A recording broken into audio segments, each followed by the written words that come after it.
Good evening, everyone. Welcome to the first event in our learning series. The goal of this series is for us to get the most information that we can have about this issue that's currently facing us. Okay, so today's event is we're concentrating on the environmental impact of the proposed reclamation to Dumaguete shoreline. All right. I take it everyone's read the rules. Okay. So let me talk to you about our speaker today about the environmental impact.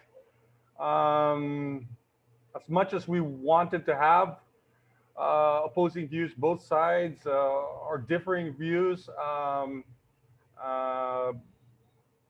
other speakers were not available to speak. So speaking today is Dr. Rene Abesamis. Okay, Dr. Abesamis is a renowned expert with more than 20 years of experience in the marine biology field, 40 plus published works.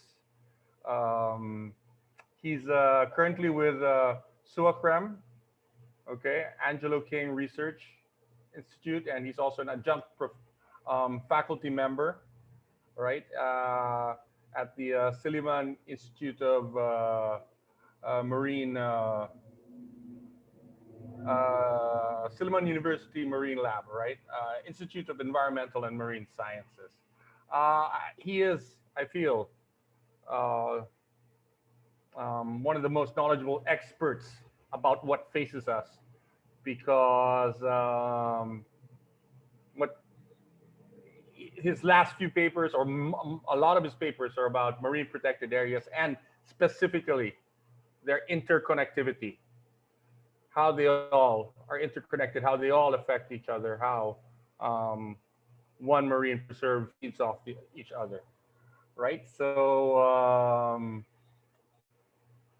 without much more, let me hand it over to Dr. Abesamis, and questions will be allowed to be asked in the question and answer at the end of his presentation. Dr. Abesamis, after you. Thank you, Rene, for that introduction. I just need to share my video. Can the host please enable the screen sharing?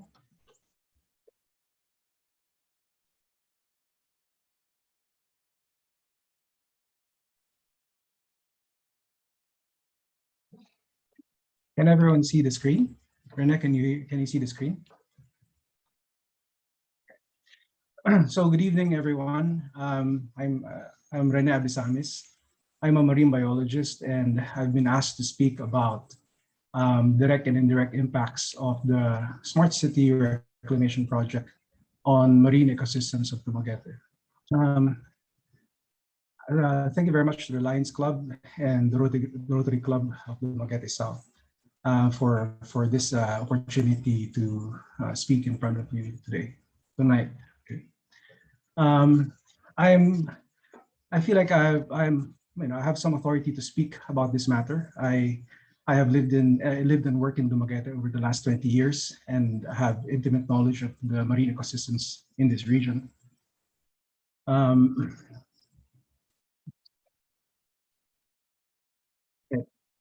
So, according to the announcement, I'm supposed to talk about environmental impacts, but what I really want to emphasize is another term called ecological impacts, because there's a distinction between the two, environmental versus ecological. When we deal with environmental impacts, most of the time, we're thinking of the non-living surroundings in which the living things operate. For example, just the seawater, just the earth, you know.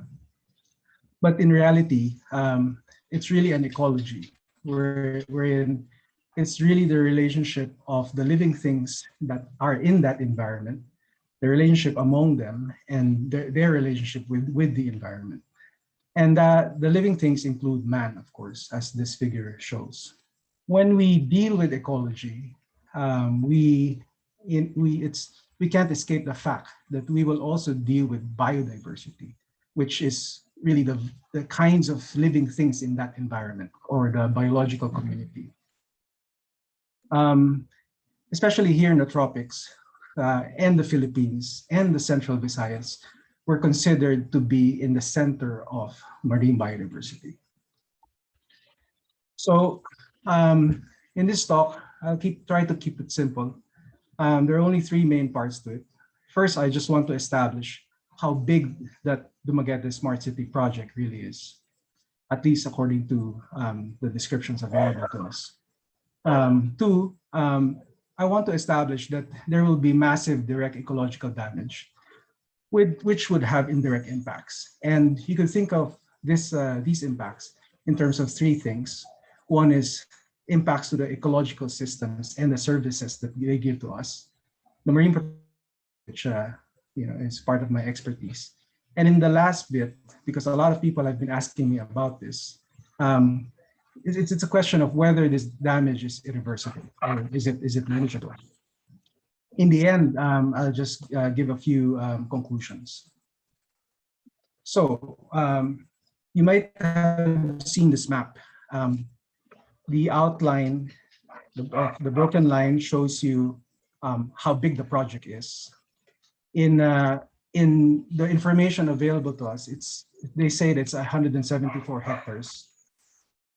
From this satellite image, you notice that it's about 7.1 kilometers long, which in Dumaguete terms would be almost the same distance from the Dumaguete public market to Valencia public market, which is another town. 174 hectares would also be something like 100 times the size of the recently completed reclamation, the Pantawan. Because it's so long, it will occupy probably 85% of the coast of the city, and the coastline is only about 8.5 kilometers long. It may affect 7 coastal barangays, which would have 38,000 people. If you still have a hard time imagining how big this is, think in terms of basketball courts. The size is about 4,000 basketball courts. If you're from Manila, listening from Manila, it's about 10 lunetas. And if you're doing the daily grind on EDSA, it's about the same distance from Cubao to Guadalupe. So it's massive, it's really big. Because it's so big, it's almost inevitable that there will be massive ecological damage. I've been emphasizing that. And unfortunately, when you rebuild or when you reclaim in close to shore, especially in the tropical marine environment, you will be encountering coral reefs and you will be encountering seagrass beds and other productive ecosystems like stalk bottoms, which are a source of ecosystem services. In the case of this huge reclamation project, there are also 4 marine protected areas that will be affected, as the map shows. I'll get back to that later. But it's hard to estimate really how big the damage would be. I think if you check satellite images, there will be more confidence to understand how much seagrass ecosystems and what we call algal bed ecosystems may be affected. And we think that maybe up to 65% of seagrass ecosystems will be affected, which is equivalent to 1,500 basketball courts. We're more confident there because seagrass are more shallow. They're easier to see from satellite images. Whereas coral reef ecosystems, because the shelf is usually sloping, and satellite images can only look down so far into the water. There are various estimates available about how much coral reef area is there really in Dumaguete. But the best available information from satellite images, which is a new product, Allen Coral Atlas, which was just recently released, suggests that up to 60% of the coral ecosystems in Dumaguete may be affected. And that ranges from anywhere from 1,000 to more than 2,000 basketball courts, the equivalent of the size of those basketball courts. The Allen Coral Atlas estimate suggests that there may be about 100 hectares of coral reef that may be affected by that project. So it's huge. We're talking about hundreds of hectares. Okay. And they're not dead ecosystems. No? There might have been some misinformed statements or false statements because in reality, it's a living, very complex ecosystem just outside of anyone's doorstep in Dumaguete, literally. Okay.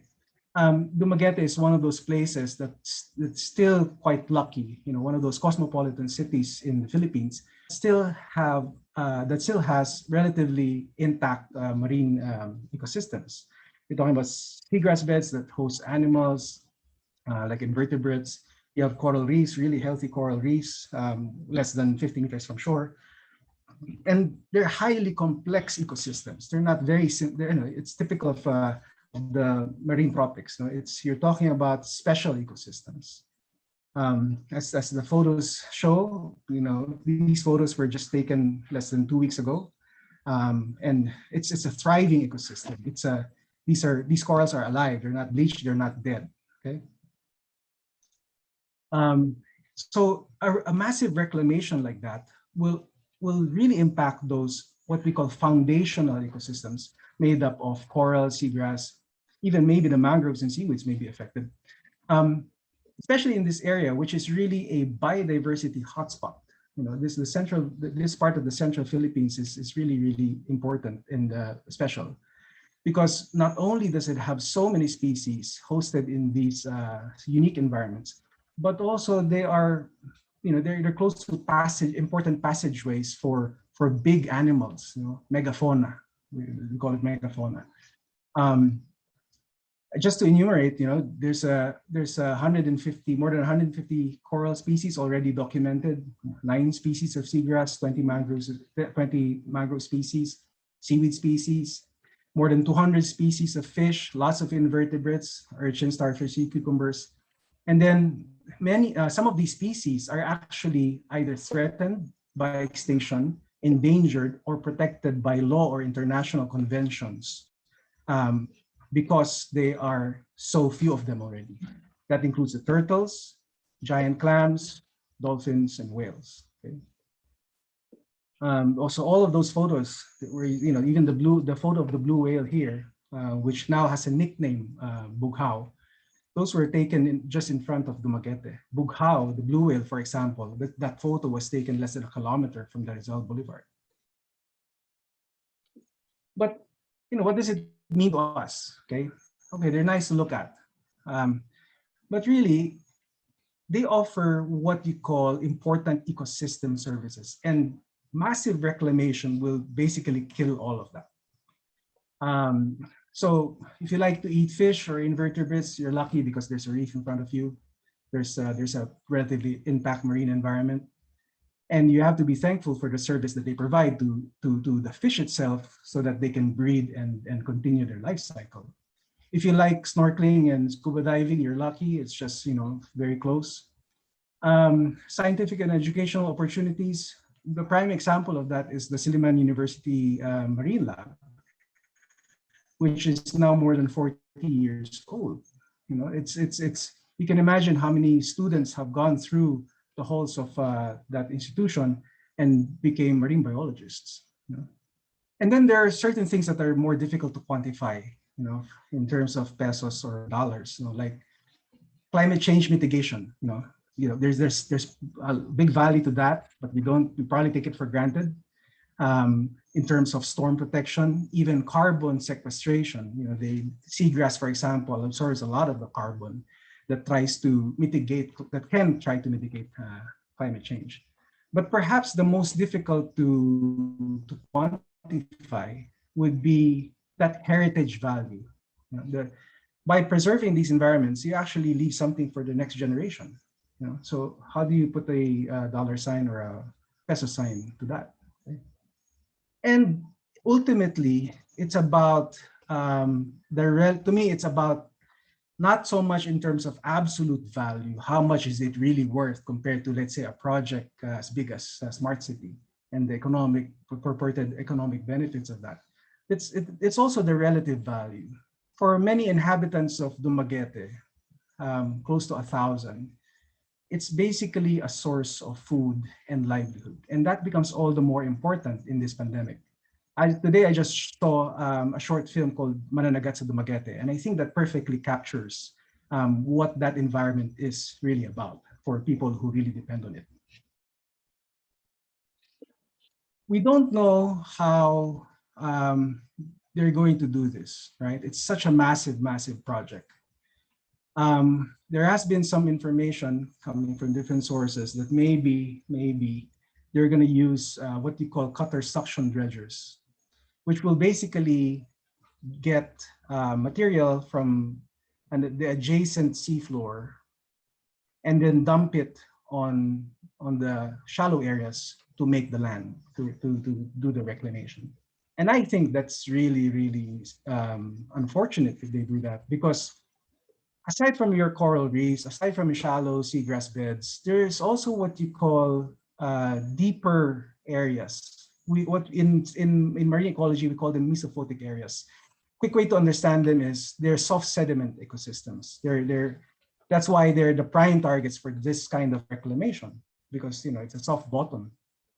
And we know from our studies, for example, that if you drop cameras all the way to 75 meters in this case, there's life there. There's lots of fish. There's some soft corals. There, even at 28 meters, there's a lot of life. There's food fish to capture. So it's a really productive environment, even if we don't have that coral structure or the seagrass beds. Okay, so if cutter suction dredgers will be used, that's basically the end of a lot of these ecosystems. If cutter suction dredgers will be used, there is also this other problem, which is sediment suspension. For such a big project, using that kind of method, it's inevitable that a lot of that sediment will make it to the neighboring areas of Dumaguete. Not only because of the amount of material, but also because of the strong currents here. This region gets hit by what marine scientists know as the Bohol jet, which is basically just water from the Pacific crossing the Bohol Sea, hitting these islands, and then trying to make its way to the Sulu Sea. So aside from the Tanyon Strait, which may be affected by silt creeping up the strait during the flood tide, okay, a lot of the towns, or maybe at least two towns in the south may be affected, Bacong and Dawin. In my accounting, I think that because of the strength of that current, maybe even Apo Island protected landscape and seascape may be affected if they're not careful with the controlling sediment dispersal. In my accounting, I also note that aside from Tanyon Strait and Apo Island being national marine protected areas, there are 12 locally managed MPAs in these neighboring local governments, which may be affected by the reclamation. And that's something to point out, because that's a shame if the sediment will reach those MPAs, because those MPAs also have coral, and corals, one of their enemies is siltation. They'll die with siltation. Okay, since we're talking about MPAs, I would like to focus on them now. As I mentioned earlier, there are 4 MPAs in Dumaguete, and these 4 MPAs, the yellow ones, if you could see them. And because the city government recognized the importance of these marine ecosystems, the value of these marine ecosystems to its people, the city actually created 4 of these MPAs in 2001, 2011, 2013, and 2014. And you should look at who actually supported this back in the day. It's not a creation of marine biologists. It's actually co-management arrangement between the city and the local people in the barangays. If those 4 MPAs will get buried by the reclamation, as this figure suggests, there will be immediate loss of accumulated biodiversity. Okay, accumulated, meaning there's a time element to it. And there will also be a loss of what I would call fish population recovery. That's what marine reserves do, or marine protected areas do. They stop fishing, they outlaw fishing, and over time, because the fish and whatever else lives in the marine protected area can survive, they will accumulate in terms of their diversity, and populations of fish, for example, will grow older, grow bigger, and become much more abundant. Okay, that takes a while. From our understanding of long-term studies of protected areas like Apo Island, that takes about 30 to 40 years to fully mature. Okay? And even at 20 years, midway through what we call a full mature state, like Banilad Sanctuary, that's the oldest one, established in 2001. And this is a video of Banilad Sanctuary taken not even 10 days ago, or about 10 days ago. Once you have that accumulation of fish biomass, what we call fish biomass, and mature fish in that case, these places become important spawning grounds and important sources of fish larvae. And that's what helps boost fish populations. Okay, so the city recognized that 20 years ago. Okay. And here, this is a little bit more complicated. It's a bit more complicated story behind what marine protected areas really do. Remember, I told you that they can accumulate fish populations, and the fish grow older, bigger, mature. They produce more eggs, especially the female fish. Once that happens, they export their larvae, because these larvae, as this figure shows, can get dispersed by ocean currents, or even some of the larvae can even swim. And that connection among places, for example, among MPAs, or for example, an MPA to fishing grounds, that's what we would call connectivity. And this connectivity, this process, is essential to completing the life cycles of these animals, these fish that live in different places. So the connectivity sustains populations in different places. And if it happens to be a fished population, meaning a population that is open to fishing, that can boost fisheries. Okay? From our studies using DNA, okay, we know that connectivity among populations of fish, for example, in marine protected areas, is strongest within a radius of 35 kilometers. If you draw a circle with a radius of 35 kilometers from the reclamation site, my count is there will be 46 marine protected areas, including Apo Island. And that means that you would expect that marine protected areas in 3 provinces, Cebu, Negros Oriental, and Siquijor, would be highly connected in this system. So if you remove, those 4 MPAs, bury those 4 MPAs, you basically weaken that connectivity structure. And that to me does not only contradict city law, the city ordinance, but also contradicts the national policy to strengthen marine protected areas, or specifically networks of marine protected areas.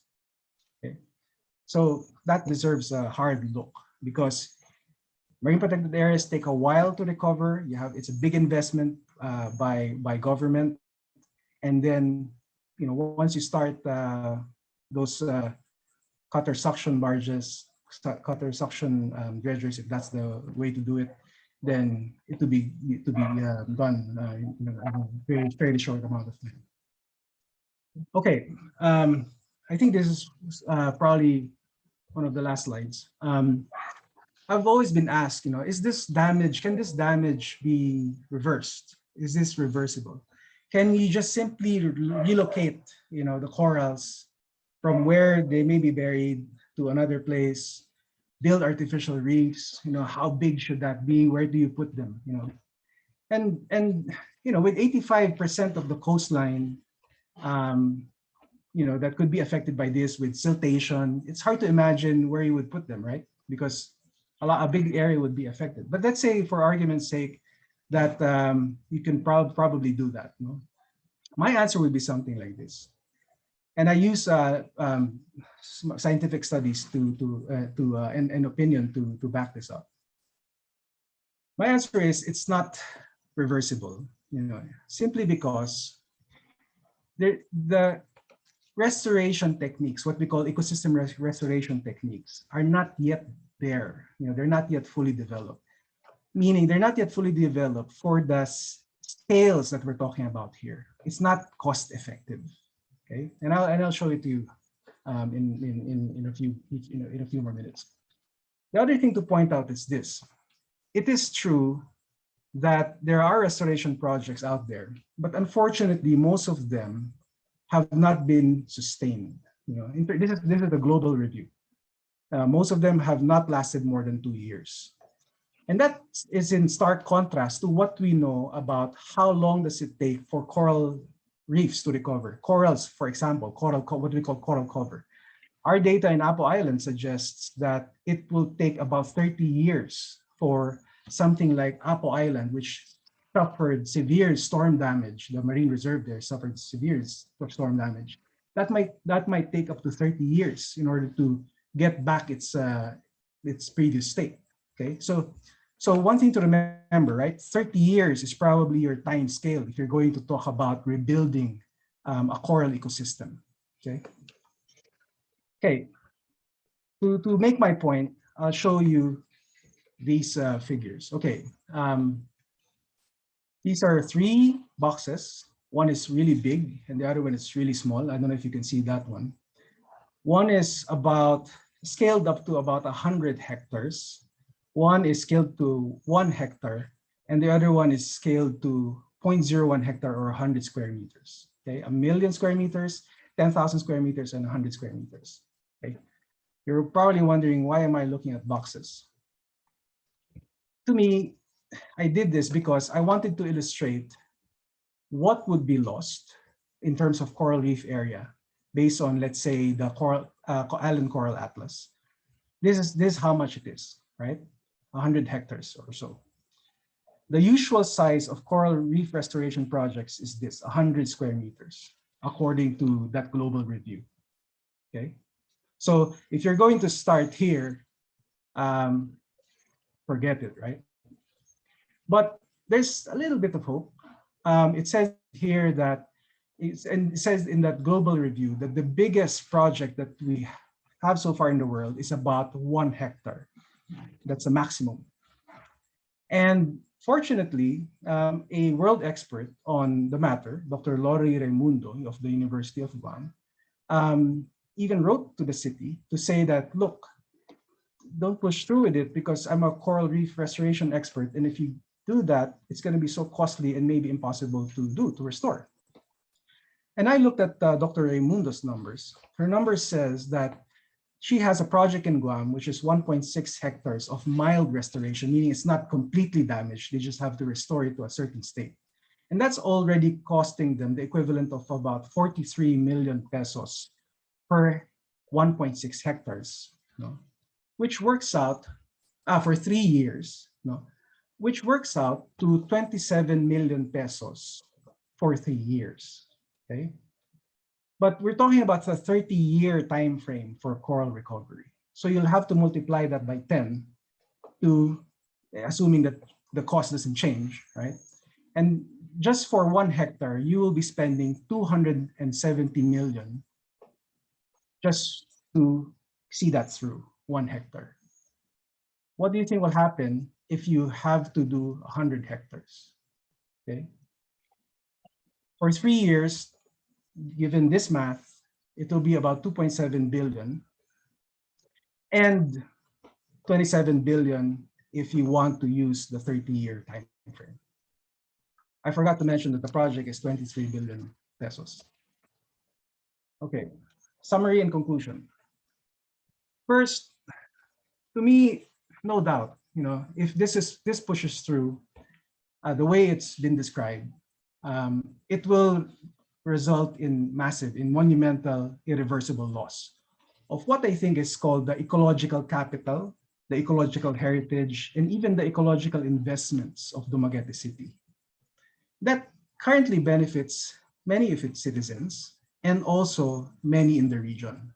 If you destroy that, those who are benefiting in the city and the region will also be negatively affected. So the city government should really reconsider this project. Take a long, careful, hard look. Okay, so I can't emphasize that more. And if ever this goes through an environmental impact assessment, which it should, we just like more than 200 marine scientists over the weekend had a conference in the Philippines, and they said that yes, if this goes through the process, then this should be really, really dealt with utmost scrutiny. Okay, the government agencies concerned should really think about this according to the law, as an environmentally critical project within what can be termed an ecologically critical area. And as required by law, this has to really go through the careful process of environmental impact, which includes impact assessment, which includes public consultation and participation at many steps. Thank you very much for listening.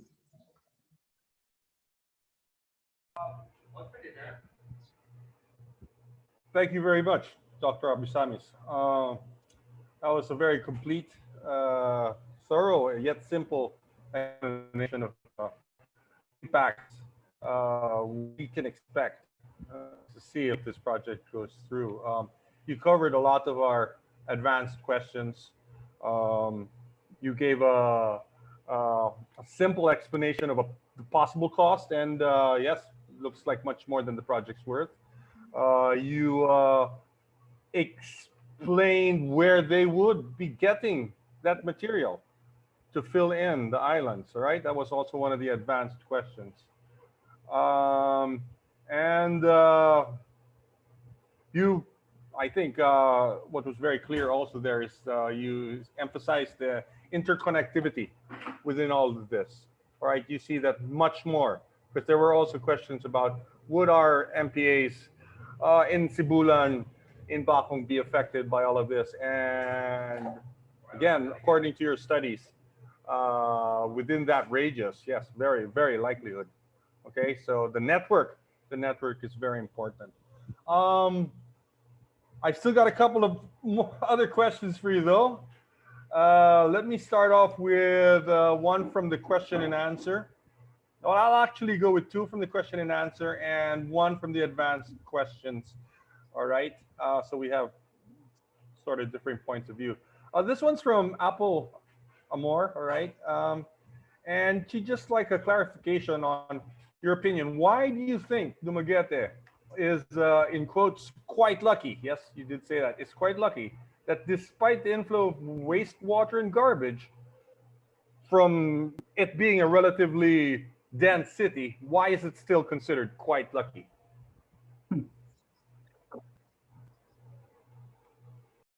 Is my mic on? Okay. I guess that's a personal viewpoint to begin with. I guess when I said that, I'm thinking of the Dumaguetnons being lucky to have such a relatively intact coastal environment. Okay, but that doesn't mean, of course, that there are other problems. Okay? That there are no other problems. So we're lucky in that respect, having a nice coastal environment, but we may have to do better in preserving that environment. And we may also have to do better in making sure that other problems don't be big, right? So, or else you'll be less lucky, right? So it's a personal viewpoint. That's a quick answer. and it's because of that my appreciation of the coastal environment. A bit of a follow-up question for that. In your experience, then, it's very rare that you do actually see such a developed port having this amount of relatively undamaged ecological systems around the area, right? Yeah, but also it has changed a lot. I remember the first time I set foot on Dumaguete, which was 22 years ago, maybe. I could still remember that if you stand on the boulevard or even the pier, you can still enter the pier before and look down. The waters can, most of the time is crystal clear. These days, there'll be times when it's clear and there'll be other times when it's not clear. So I agree with viewpoints that we also have to manage water quality, right? I totally agree with that. But I don't see the point when you have to bury so much of the ecosystems and then manage water quality after, right? I don't see much point in that. Okay, so yeah. Okay, let me proceed to another question. Again, for those of you who asked the questions, I'm sort of going to skip the questions that have already been answered, of course, in his talk. All right, but I'll still mention some of them to clarify some points. All right, I have a question here. A practical question. When the mayor says DENR will consult before the ECC is issued, which DNR would that be? Would it be Um, local, regional? um, it's EMB, right? Ultimately, who will have to do the EIA. It goes through the region, I think, to some extent. I'm not so sure, but ultimately, it's signed off by the department secretary, right? So there's also in the, I mean, the PRA process is new to me because it's going to go through that. And there's also a requirement there wherein the Community Environment Natural Resources Office will also be involved, which is in Dumaguete. When they try to get an area clearance, I think that's part of the process. But as far as I know, it's not there yet. It's too early. As far as we know, it's the they haven't. I don't think the MOU has been signed even. So yeah. Okay, okay. Actually, I think more about the process will be answered by Attorney Benjamin in our further lecture series. All right. Let me proceed with. Sorry if I'm sort of jumping around with the questions, but I'm really looking at the ones that have not been addressed in your talk. Okay, I have one from Zorik, and it's can we apply the 13,000 peso cost per square meter of environmental and social impact to this development, just like the suggested fine imposed by the government for the damage done to Apo Reef Natural Park in the incident in 2003? I think the 2003 incident was that American destroyer, probably. But there have been other precedents where, no, the American destroyer was Tubata. I think Apo Reef may have been one of the liverboard boats then. Yeah. Okay, but yes, I'm aware of that. They applied a 13,000 peso cost per square meter. That's an impact. But going Yeah. that way, it would be. Oh well. I don't know the answer to that, and who's going to do the valuation. I don't think any formal valuation has been done, and it might be too early for that. But if you look at the literature, there are various estimates on what's the per unit area economic value of coral reefs. There's a large large range in the numbers. Um, and that's why I think that those kinds of questions will be better answered by a resource economist, because they could probably explain why there's a big variation and what kind of valuation approach should be used for a project like this. So I'm not an economist, so that ventures into that realm. So yeah. Well, I must say, with your explanation, all right, your simple explanation of an estimation of the cost based on Dr. Raimundo's work and the size of the area and your segregation of the area into the different parts, the 13,000, without even taking into account activity, the 13,000 seems rather a lowball figure. Okay, so Yeah, again, yeah. you're right. More and more data has to be.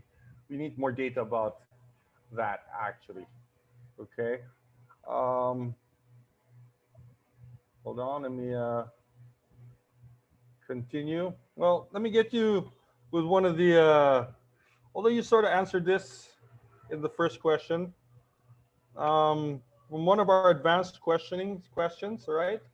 Just so we have equitable distribution of questions. All right. So I'm going to recite this verbatim. All right. You've been protesting about the effect of reclamation to the corals. Why weren't you complaining about the lack of wastewater system in Dumaguete with the volumes that would reach 20 million liters per day before this reclamation project? This would surely destroy marine life in the near future, same as what is happening in Manila Bay. Shouldn't environmentalists focus more on this subject? Okay. So the question is, should we focus more on wastewater treatment or stopping reclamation? That's the question, I guess, right? I I I, I think I should Okay. I simplify it that way. Okay. And then whether and why wasn't I outraged by the lack of wastewater treatment? Okay. Okay. I guess you can compare the two if you ask me. Okay. To some extent they are comparable, but one is if you start the reclamation, you'll immediately, no doubt, kill a lot of that. In fact, maybe all of that. Wastewater treatment, I complained about it personally because I know when I first arrived in Dumaguete, there was a semblance or there was a wastewater treatment facility in the, I think it's in the near the church, right? And I think it was some government project from a long time ago supported by aid money. And I thought that was really impressive for a small city back then.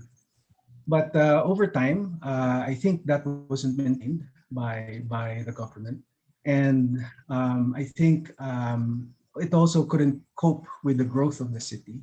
That's why unfortunately we have that present situation now, which is less than desirable situation when it comes to water quality. But why would you bury reefs and complete seagrass ecosystems just to create a wastewater facility, right? So why can't you just fix the wastewater facility? So that would be my answer. Yeah. Oh, there's even a comment. Why can't we just implement the Clean Water Act?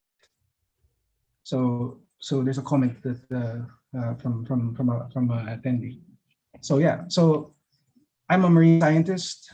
I study the ocean. I'm not in government.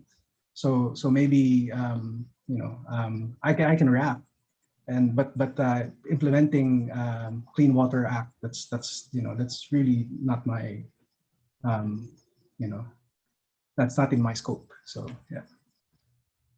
I think that will, again, as much as we're trying to get as much information as possible, yes, not exactly your expertise, but I'm sure, again, that will be covered by Attorney Ben Hameen, right? Well, this is really, yeah, you did answer this question in the talk.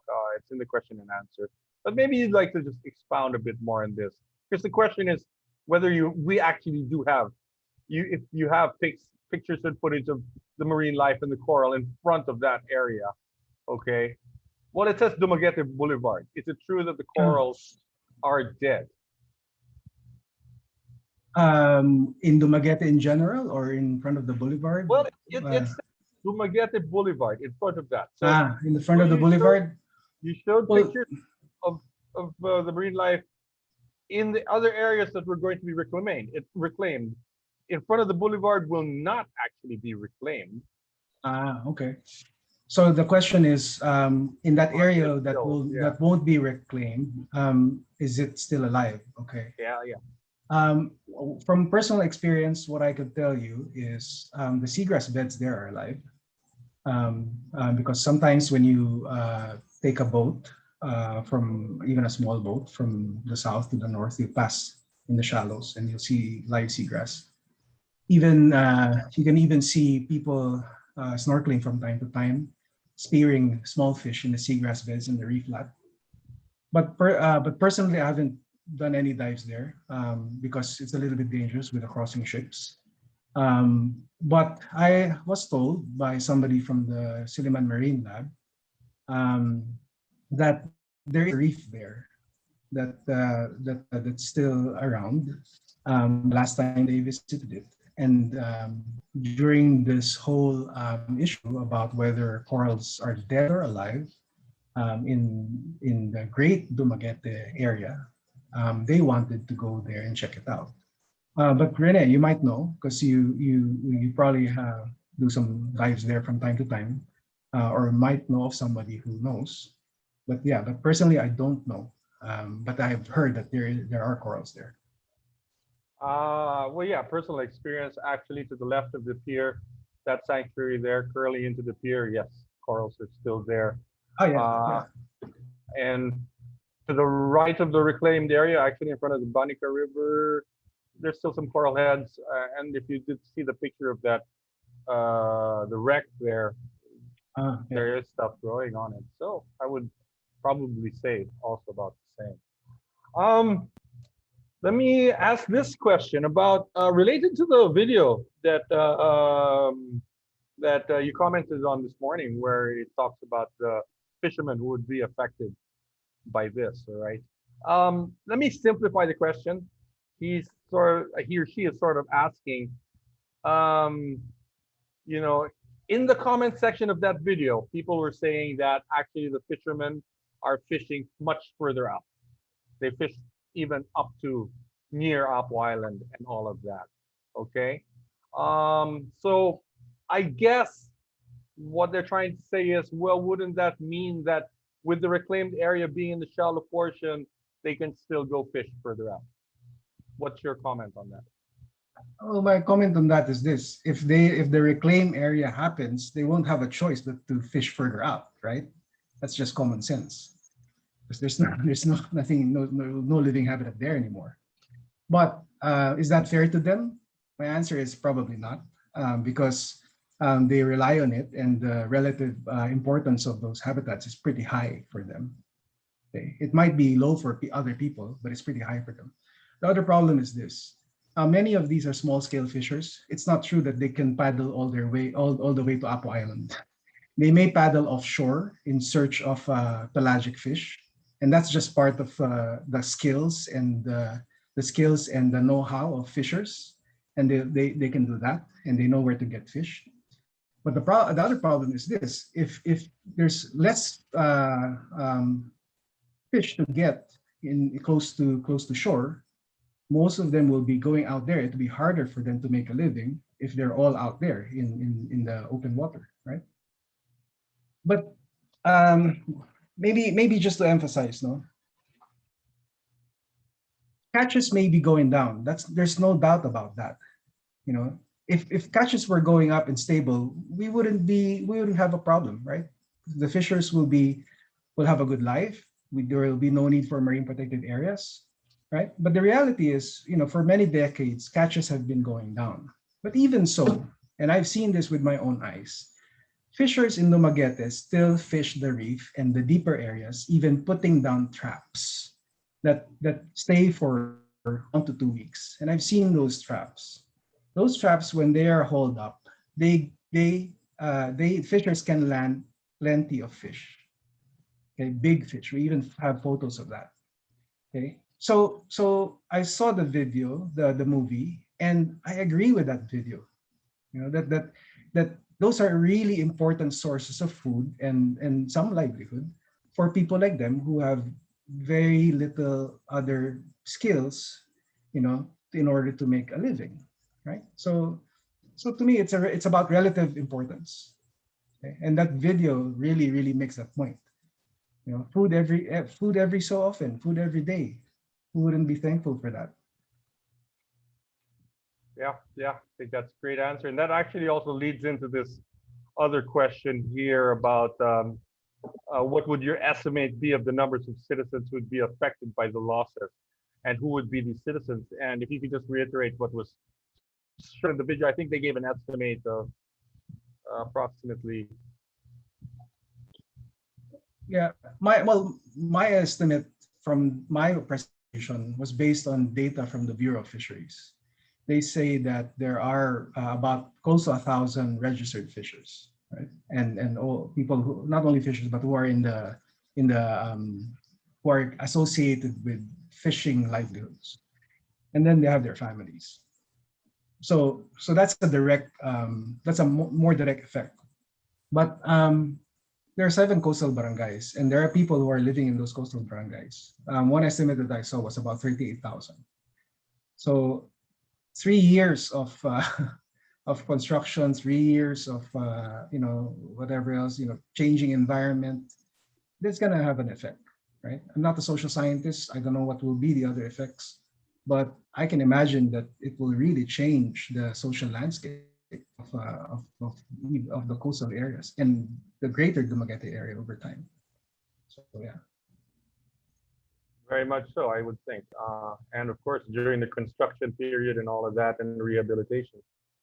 Yeah, it's going to be a long time.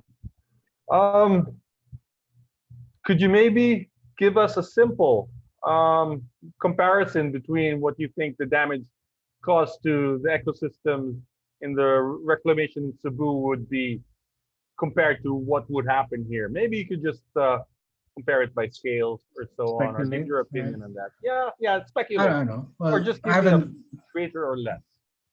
I haven't really looked into the in detail in the reclamation in Cebu simply because of lack of time. No, but so I can't really give a direct comparison. But I seem to recall that in one document there was in because it's remember it's an ECC, it's a certificate saying that you can already do this. But if you do this, you'll have to do this. There are conditions to it. One of the conditions was an interesting one, which is you'll have to plant a certain number of mangrove seedlings. And I thought that the number was low. And I thought maybe it's low because to begin with, there were not many mangroves left, during that time. And Cebu is a far bigger city than Dumaguete. So by the time that reclamation happened, the changes to the coastal environment was probably a bit more comprehensive compared to a smaller city like Dumaguete. So that's where the problem lies. You cannot do a direct comparison. You're talking about, I don't know, more than 1 million people in Cebu easily, and then less than 200,000 people in Dumaguete. Yeah. So yeah, it's dangerous to do that. I think close to a little bit irresponsible. So maybe that should be those comparisons should be somewhat avoided. So unless it's in valid terms, yeah. I think it's not the right argument to make, but I think just for the information of everyone, I think part of your slide explained quite a bit that there are big differences ecologically. You were just talking about the currents and and uh, and again sizes of the cities and all of that. Okay, so I think we can just leave it at that. That that's not the right argument to make to compare to the other reclamation areas. All right. Um, I've got quite a question here for you again. This is a new question. Uh, if you could give it your best shot, Mr. Dr. Abesamis. Speaking of relative importance, do you not think that the environmental conservation argument is not really important for most Dumaguete residents? because these are not part of their lives? If so, should the environmental argument focus more on the detrimental effects of the reclamation that are more relevant, such as flooding, liquefaction, or do you think that the marine conservation aspect should still be on focus or part of the focus? That's my addendum there, or part of the focus. It's partially like a self-answering question, you know, because the what's relevant to you and me would be, of course, different. Um, so, and I agree with the viewpoint that, you know, if you can insert other important issues in there, why not, right? Because it's a free country. So my, I can't say whether one is more important than the other, right? I think it's important to address the other issues so that more people are involved. One thing that might involve all of us is something that is scary to imagine. For example, if with a modern city, modern lifestyle like that, prices will go up inevitably. So who's going to be squeezed out? Who can remain? Who can participate in the economy? So that will affect all of us. So it's important that everyone's informed, and this lecture, not this learning event, is really important because there will be other topics I think that you guys will address. And yeah, ventilate those issues so that more people will be involved in understanding what would be the greater effect. I mean, it's only day one. So yeah. Great segue actually to the rest of our topics, because again, that's the goal of this seminar. We're really not trying to provide just one point of view, focus on one aspect of this. This issue covers much much more than just one simple aspect. All right. So I enjoin everyone to watch the succeeding events. Tomorrow is about the I think the sequence of the MOU, and then we by Councilor Perdisa, and then we have Attorney Benjamin with the legal aspects of this. So I'm not actually going to ask some of the questions regarding legal aspects here. Please tune into that event, Brit. I'm going to leave you with one last question from Sir John Halandoni, actually, and I'm going to simplify his question because he goes pretty.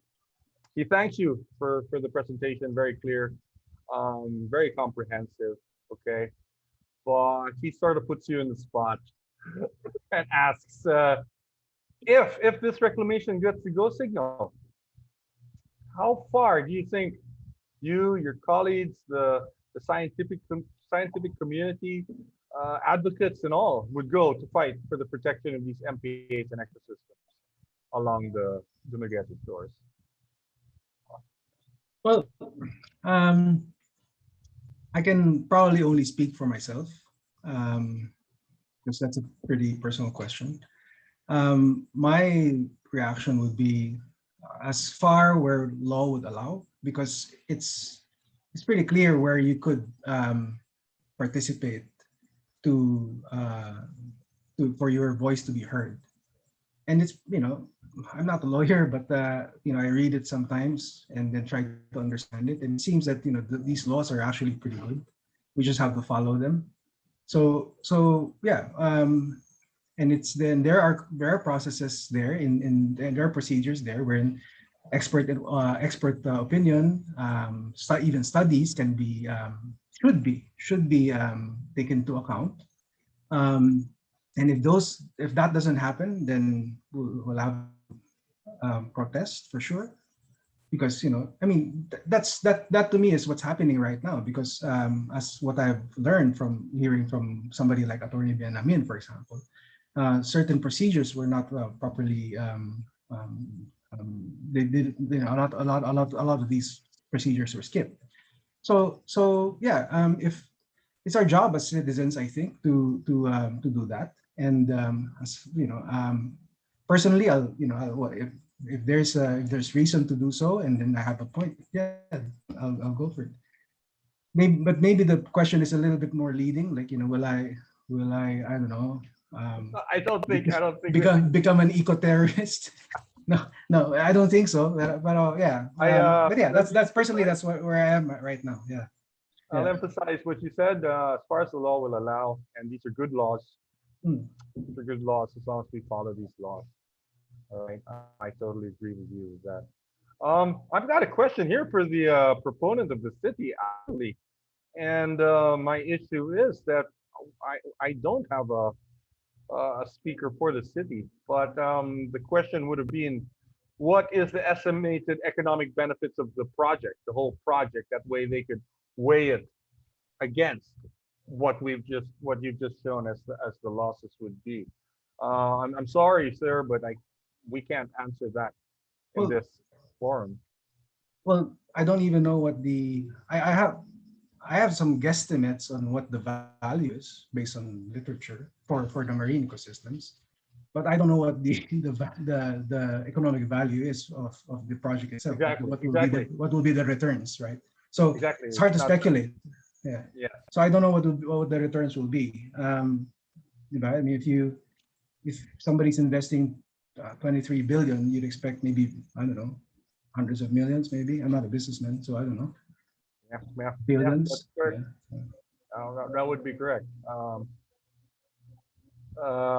But no, yeah, we can't answer that. But that is important data that would need to be addressed to weigh, cost benefit analysis for this project. Um, Minor question: has DNR said anything about this issue? Not that I know of. And that's fine, because if you follow the process, it's too early. Yeah. Right, right, right. Um, One last question. In your experience, do you know of any other LGUs who are trying to restore their coral reefs in the Philippines, and how successful are there? Off the top of my head, I know a few private ones, maybe, but maybe you would have a bit more because they're asking about LGUs specifically that are trying Mm. to restore coral reefs. Or maybe that would be better for Dr. Raimundo to answer. Um, if it's simply whether I know of any LGUs, Yes, do you know of any? I don't. Okay. But I know of private entities working Yeah. with certain groups, whether it's a barangay but so I'm not so sure what the arrangement there is. Um, but my impression and this is my frank opinion, um, as what the global review suggests, many of these are pretty small scale. I don't think they even reach the maximum of 1 hectare based on that study. So many of them will be in the hundreds of square meters, and that just goes to show how technically difficult these things are. And I wouldn't put my hopes up if you're talking about restoring 100 hectares right now. We received a warning from Dr. Raimundo. The city did, and she's a world expert in it. So yeah, that I guess is as good as it gets. Yeah. I have a comment, not a question. Um, and I totally agree with this. But for the benefit of those who are not very proficient in the English language, it would be good to use Cebuano, specifically when explaining or delving into the technical aspects terms. But I think you've addressed this with some flyers and things like that. Dr. Abesamis, could you comment on that? Yes, Um, well, is that if it's a general comment? No. it's just a general comment. It's just a general It, comment that if it's a general Cebuano way of comment, yeah. then yeah, the information, at least from the ones that I'm involved with, are translated in Binisaya. Um, but for specific to this presentation, my problem is I'm not a native Binisaya or Cebuano speaker. So, pwede tayo mag-Tagalog kung gusto niyo. Pero I think this is I think it's in it's Facebook Live. You know? So I think from my impression, based on the organizers, it's open to everyone. So maybe even international viewers are here. So right now, I just made that decision to speak in English. So yeah. Well, Dr. Abesamis, thank you for that. I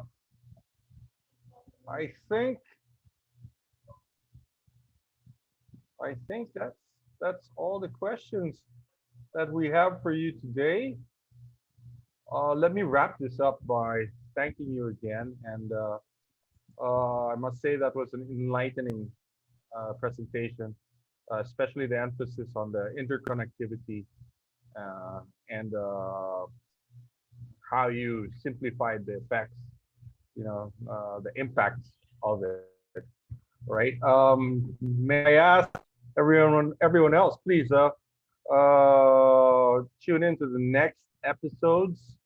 All right, as we said, this is not the only focus, or this is not the only issue with this reclamation.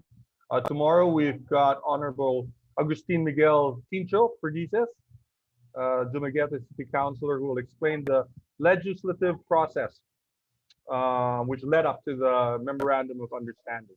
And then on Thursday, July 29, Attorney Golda S. Benjamin will explain the legal dimensions of the reclamation project. Okay, so I think that's about it. If you have any closing remarks, Dr. Abesamis, leave it to you. Well, I guess closing remarks are mainly for giving thanks.